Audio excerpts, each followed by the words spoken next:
Bon dia i bona hora.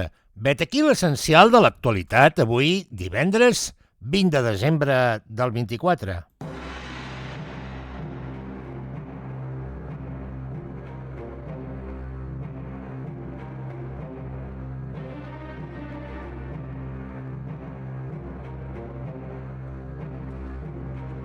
Un quart de galbes. Les notícies del dia amb Jordi Galbes. L'os de la música.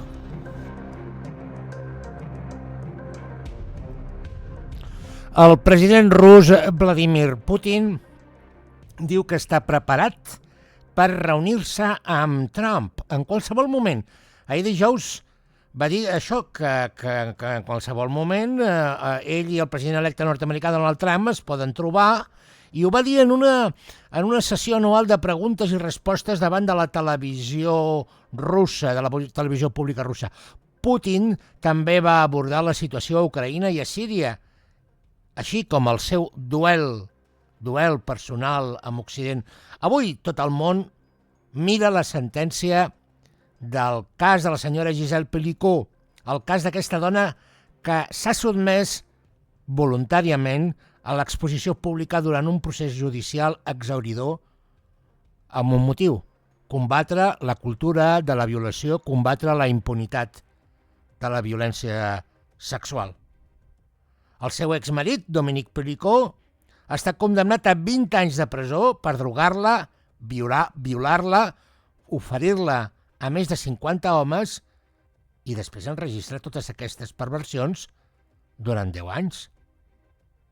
Confio en els homes i en les dones que puguin viure en harmonia, ha dit Gisèle Pelicot.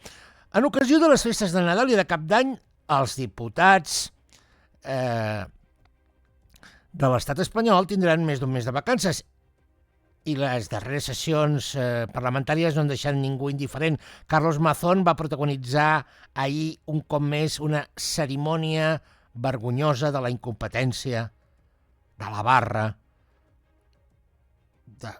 Vaja, és que realment se'ns acaben les paraules. Salvador Illa, al Parlament català, per la seva banda, va escandalitzar els diputats convergents en respondre en espanyol a una pregunta del diputat del PP, Alejandro Fernández.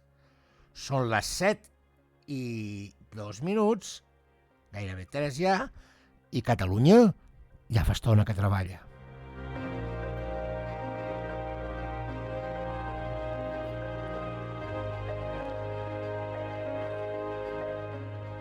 Doncs sí, com si fossin uns enamorats, Vladimir Putin va deixar missatge, va deixar un recordatori per Donald Trump.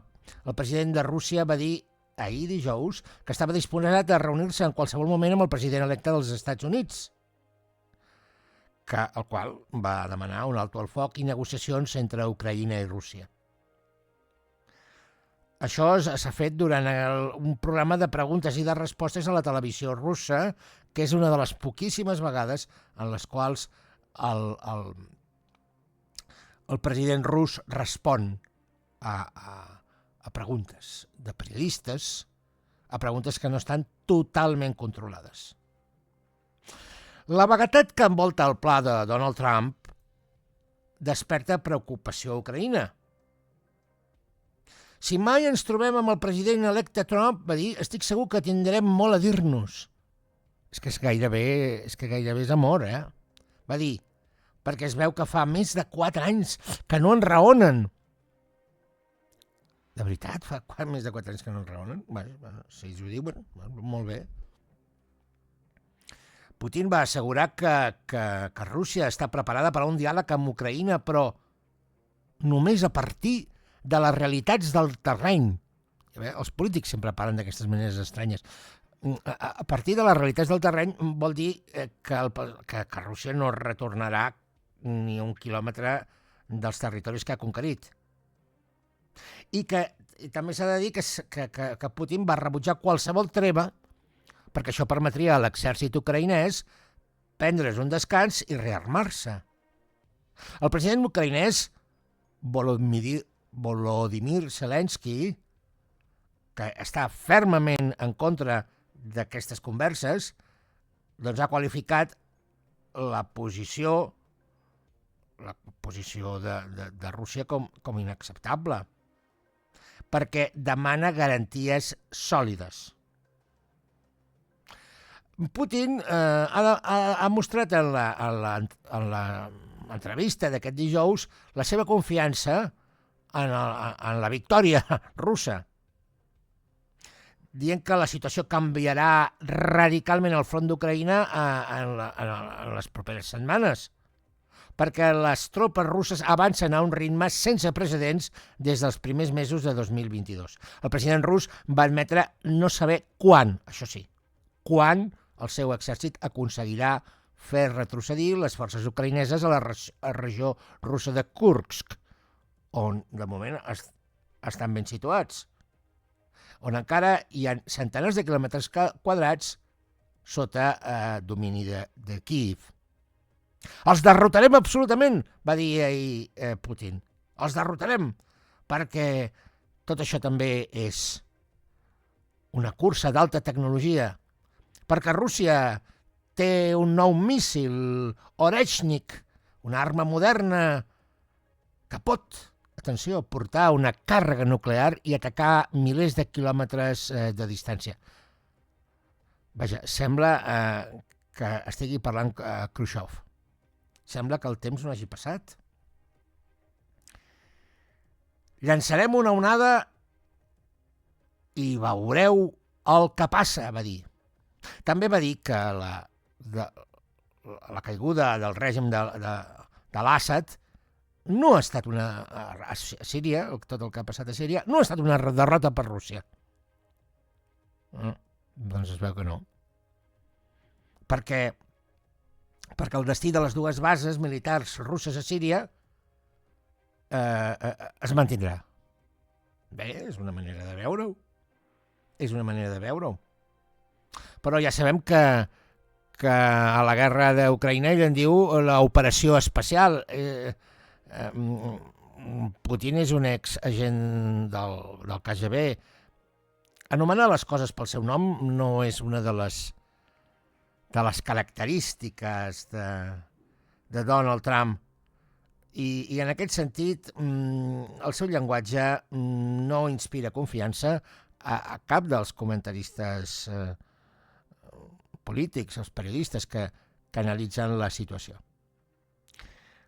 Putin també ha dit que la situació econòmica a Rússia és estable i que tot anirà molt, molt millor a partir d'ara. Veurem. Realment molt interessant aquesta entrevista amb Vladimir Putin. Esteu sentint Un quart de galbes.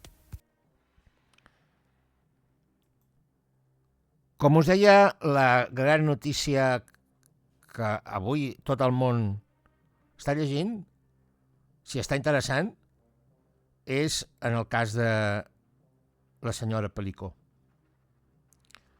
Aquesta dona ha estat víctima de violacions de 51 homes i ahir va parlar molt poc, molt breument al final del judici, del procés, i va recordar que ella va voler que aquest judici, que es podia haver fet a porta tancada, sense imatges, es fes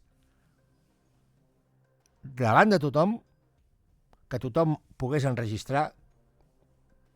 Es va prestar a que tothom ho veiés amb una única finalitat, que la societat pogués apropiar-se dels debats que es produirien dins de la sala del judici. Perquè Gisèle Pelicó el que no entén és com el seu marit, un home amb el que feia 50 anys que estava casada, un home al que ella admirava, que el considerava no només el seu marit, sinó també el seu amic, la persona en qui més confiava, li hagi pogut fer això. Més enllà de les perversions, més enllà de les pràctiques sexuals que sempre són un tema de debat en la nostra societat, què és el que es pot fer amb una persona adulta, amb una altra persona adulta en un llit, el que queda perfectament clar és que totes aquestes activitats s'haurien de mirar d'una altra manera, s'haurien de mirar amb uns ulls d'acceptació, fins i tot d'acceptació, si Gisèle Pelicot hi hagués estat a favor. Si Gisèle Pelicot hagués col·laborat, si Gisèle Pelicot hagués participat del joc. Però aquest no és el cas. Havia un rètol molt interessant d'una manifestant feminista que deia, que és un rètol, un eslògan que em sembla molt interessant tenir en compte a l'hora d'analitzar aquesta qüestió, perquè entre dues persones adultes en un llit es poden fer tota mena de jocs, tota mena de perversions, tota mena de coses que determinada gent trobarà bé, altra gent no trobarà bé, però això no importa, l'important és el que pensen els protagonistes d'aquesta activitat sexual. Doncs aquest rètol deia, fins i tot el meu gos entén la paraula no. I això és l'element fonamental. Aquí l'important no és si es fa una cosa o si se'n fa una altra. Aquí l'important és que el sexe, l'únic sexe que es pot acceptar entre dues persones i fins i tot dues i 50 més, és si les persones que practiquen aquest sexe hi estan d'acord. El consentiment és la base del sexe. Sí, la voluntat de l'altre. La satisfacció sexual de l'altre. Quan en el sexe l'única cosa que compta és la teva satisfacció sexual, aleshores ja no és sexe. Ja és una altra cosa. És tan així el que us estic comentant que la defensa dels violadors, d'aquests 51 homes, doncs s'ha esforçat durant molt de temps en intentar dir d'alguna manera que la senyora Pelicot era consentidora, que ella ja li estava bé. Però no només estava adormida, no només no ho sabia, no només feia 10 anys que el seu marit l'enganyava i la drogava i l'oferia a persones desconegudes a les que trobava el seu marit per internet, sinó que no només estava dormida, sinó que a més roncava. És molt difícil que una persona sigui consentidora d'una activitat sexual mentre ronca. Vaja, sembla que psicològicament els experts en la psicologia, en com funciona el cervell, tots ens diuen que no. Gisèle Pelicot el que no pot entendre encara és una dona destruïda, una dona que ha perdut la fe en l'ésser humà. Ahir va dir que confiava, que desitjava que els homes i les dones ens puguem entendre entre nosaltres i que puguin viure en harmonia, amb respecte i comprensió mútua. I va parlar amb molt de detall de tota la seva família, la biològica i la postissa, diguéssim. Va parlar dels seus fills, de la seva filla, de les seves joves, la família de sang i la postissa. I va parlar de tots i assenyalant molt clarament qui era noi i qui era noia, perquè el seu gran desig és que els homes i les dones es puguin entendre. El cas de Gisèle Pelicot, més enllà de la sentència que alguns consideren que és insuficient perquè s'hauria d'haver fet una condemna molt més forta, el que ha provocat és un debat primer en la societat francesa i després a tota Europa. La premsa anglesa, que normalment d'aquest tipus de notícies procedents de França no en parlen, Alemanya, Itàlia... No, avui tots els mitjans de comunicació internacionals en parlen. I en parlen amb gran atenció. La base de la convivència entre les persones i el sexe, la base de les relacions sexuals, és el consentiment. És el consentiment. Per què no es pot tenir relacions sexuals amb una persona menor d'edat? Doncs perquè no pot consentir. Aquesta és la base. Aquest és el principi. Aquest és el principi. Quan una persona no té capacitat de decidir, no pot tenir una activitat sexual. Per què no es pot tenir una activitat sexual amb una persona disminuïda psíquica? Per exemple. Doncs per la mateixa raó. Perquè no pot decidir. Aquest principi és el que ahir va quedar ben clar. Els que sí que poden decidir, i ara tornem al que passa al teatre de casa nostra, són els polítics. Ahir vam saber, per exemple, que un terç dels membres de la nova direcció d'Esquerra Republicana de l'inefable Junqueras, que ja sabem que Esquerra Republicana tot el que té a veure amb la imposició del sexe a persones que tenen relació amb el partit, doncs passa, els casos d'assetjament sexual en membres d'Esquerra Republicana o persones relacionades amb Esquerra Republicana és bastant notori. Un terç dels membres de la nova direcció d'Esquerra Republicana estan contractats com a assessors de la Diputació de Barcelona. Ja veieu que l'obscenitat no només pot ser sexual. L'obscenitat també, sobretot, és econòmica. La poca vergonya és colossal. Molt poca vergonya té Carlos Mazón, perquè ahir es va veure que el problema de Carlos Mazón és que és una persona que no sap sortir del laberint amb el que s'ha ficat.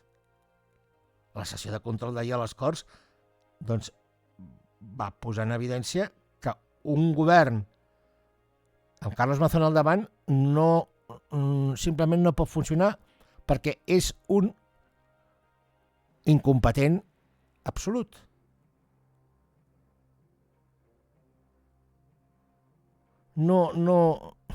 Ja no es tracta de bona voluntat o de mala voluntat, d'anar-se'n a dinar o no d'anar-se'n a dinar. És que és una persona que no vol entendre. La degradació de la classe política valenciana és enorme amb aquest president i ahir el que va passar a les Corts Valencianes va ser absolutament d'antologia. També va ser d'antologia el que va passar amb Salvador Illa al Parlament català, que va rebre una pregunta d'Alejandro Fernández en espanyol, el líder del PP català, i Salvador Illa li va respondre en espanyol. La premsa de Madrid diu avui que l'educació li ha jugat una mala passada, perquè clar, si et parlen en espanyol, contestar en espanyol, això és bona educació. I quan em parlen en català, aleshores no és bona educació? Perquè l'educació o funciona en dues direccions o no és educació, és submissió. I ahir es van posar molt histèrics els de Junts, per això dic convergents, perquè no només són els de Junts, són el pòsit convergent, aquest plantejament convergent que fa veure les coses no com són, sinó com haurien de ser, o com la fantasia impera. És a dir, que el president de la Generalitat havia d'haver respost en espanyol, en lloc d'en espanyol, en català. Salvador Illa no havia d'haver respost en espanyol, sinó en català.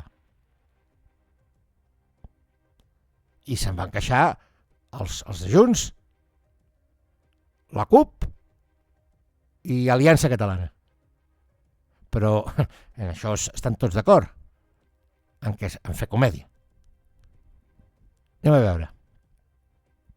Si Salvador Illa és espanyol, de ment, de cor i de llengua, si Salvador Illa és un senyor que quan enraona en català, en lloc de dir bona tarda, diu bones tardes, si és un miserable, no només en termes polítics, en termes ètics, sinó en termes purament mentals, si és un governador civil, si és un guàrdia civil, Salvador Illa, doncs s'ha de comportar com un guàrdia civil.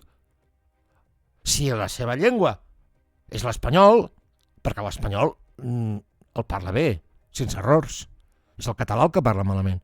Per tant, manifestament, la llengua de Salvador Illa és l'espanyol. És que hauria de parlar en català per la dignitat del càrrec de la Generalitat, del president de la... No, això no va així. No.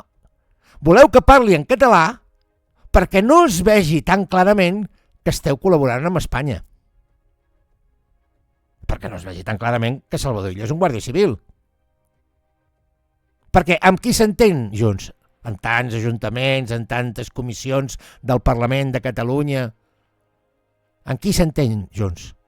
Amb els socialistes. Amb els socialistes de Salvador Illa.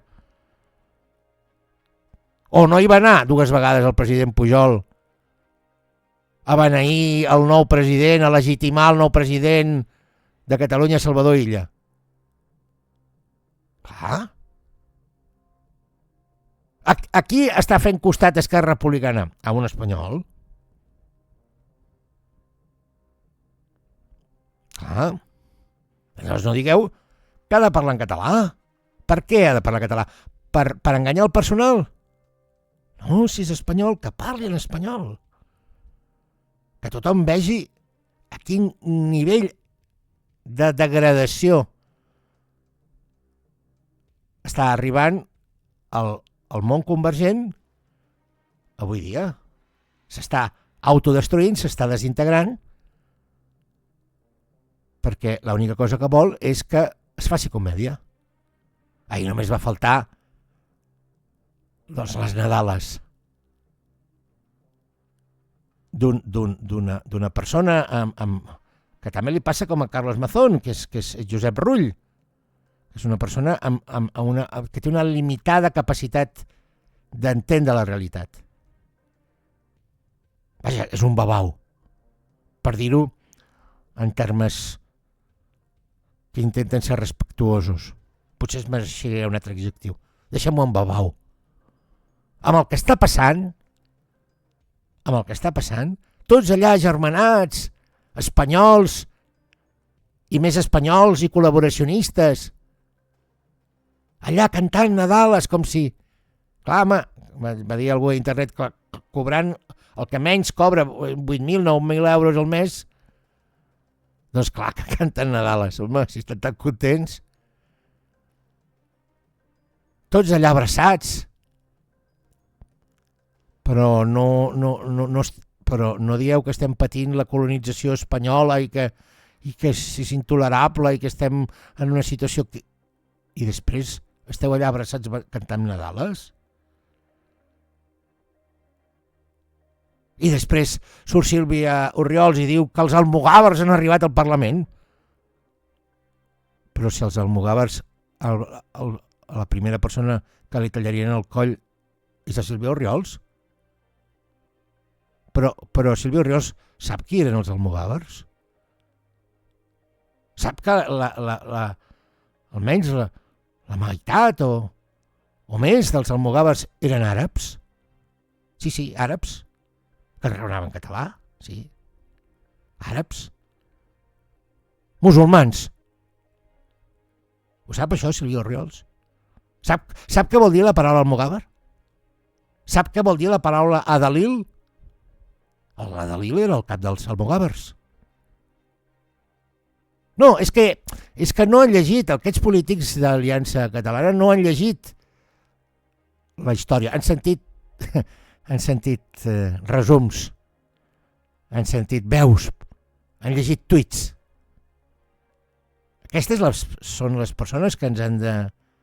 Després defensen a l'escola catalana i diuen que els mestres els ha de respectar i no sé què.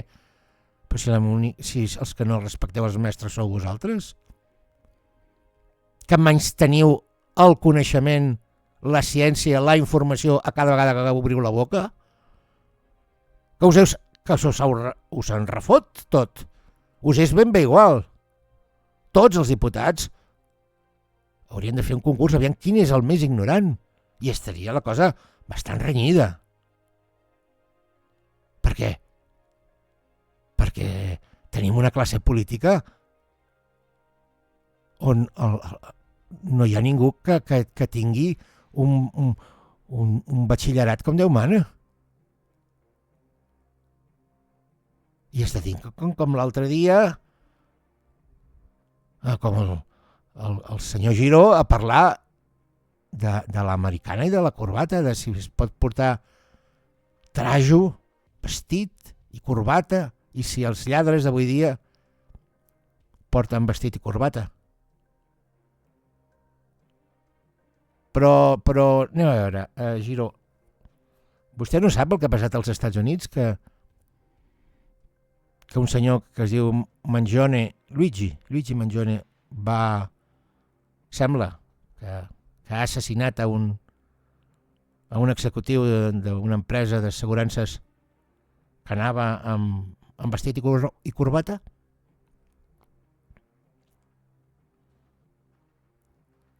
Perquè els lladres n'hi ha de molts tipus, però els que van amb vestit i corbata són els que ens impressionen més. Segur. Segur que són els que ens impressionen més. Bé, amics, són les 7:28. La previsió del temps per avui és que la tramuntana serà molt forta i ens tocarà a molts. Els que no us toqui la tramuntana, us tocarà el mestral, també molt fort. A la Catalunya Nova, al País Valencià i a les Illes Catalanes. El cel avui ras, sol per tot el mapa excepte a la Vall d'Aran, a la Serra de Tramuntana i a l'Alguer, a Sardenya. Tindrem un fred valent i que ens desvetlla de cop, que ens retornarà a la realitat. Al mateix temps el tindrem tot el cap de setmana, bàsicament. La màxima la tenim avui a l'Horta de València, 16 graus, 15 graus a Dénia, Benicàssim i Eivissa, 14 graus a Alacant, la Costera, Peníscola, a tot Mallorca i Menorca, 13 graus a Tarragona, Reus, Barcelona, Cap i Casal, 12 graus a Tortosa, el Segrià, Maresme, Girona i l'Empordà, 11 graus a Gandesa, Manresa i a l'Alguer, 10 graus a Solsona i Perpinyà, 8 graus a Tremp i Cervera, 7 graus a Morella i Ripoll, la màxima més petita a Viella, 3 graus sota zero. I la mínima més mínima, calceu-vos, a l'Aran i a Andorra, 9 graus sota zero. Tapeu-vos bé. Amigues i amics, fillets, fins la setmana entrant i moltes gràcies. No deixeu de marcar un m'agrada si és el cas. I us demano, per favor, que us subscriviu a l'aixeta perquè podem continuar aquí, cada dia, explicant-vos l'actualitat. dient el que no us dirà ningú més. Ens en sortirem, ja ho crec que ens en sortirem. Aquí em teniu disconforme amb el content, l'os de la música.